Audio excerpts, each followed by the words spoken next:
ప్రజా express news Maha TV channel పై దాడి అమానుషం స్పష్టం చేసిన Yemmiganur MLA doctor BV Jayanageswar Reddy. Maha TV channel నిజాలను నిగ్గదీసి వాస్తవాలను ప్రసారం చేస్తే ఛానల్ యజమాని మారెళ్ల వంశీకృష్ణ కార్యాలయంపై టీఆర్ఎస్ కార్యకర్తలు దాడి చేయడం ఖండిస్తున్నామని, ఇది ప్రజాస్వామ్యంపై దాడి అని వారు పేర్కొన్నారు. మీడియాలో వాస్తవాలు ప్రసారాలు చేస్తే దాడులు చేస్తారా అని, ఇది ప్రజలు సహించరని Yemmiganur MLA doctor BV Jayanageswar Reddy ఆగ్రహం వ్యక్తం చేశారు. మహా న్యూస్ వంశీ గారి మీద దాడి అంటే ప్రజాస్వామ్యం మీద కూని ఈరోజు దాడి చేసినట్టు పాత్రికేయ రంగం ఈరోజు ఇదే రకంగా సాక్షిలో కూడా చూస్తున్నారు.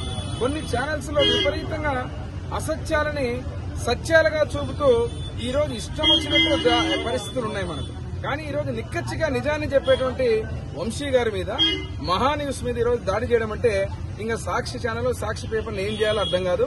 ఇటువంటి సంస్కృతి మంచిది కాదు. ప్రజాస్వామ్యంలో ఈరోజు ఏదైతే పాత్రికేయ రంగం, పాత్రికేయ మిత్రులు, పాత్రికేయులు ఎవరైనా కానీ ఏదైతే ఉన్నటువంటి ఈ యొక్క మహా న్యూస్ ఛానల్ మీద వంశీ గారి మీద దాడి చేసిన తీరుని పూర్తిగా ఖండిస్తున్నాం. చట్టం తన పని తను చేసుకుంటూ పోతుంది. ఈరోజు నిజాలు నిగ్గుదేల్చేటువంటి పాత్రికేయ రంగంలో ఉంటారు కొంతమంది.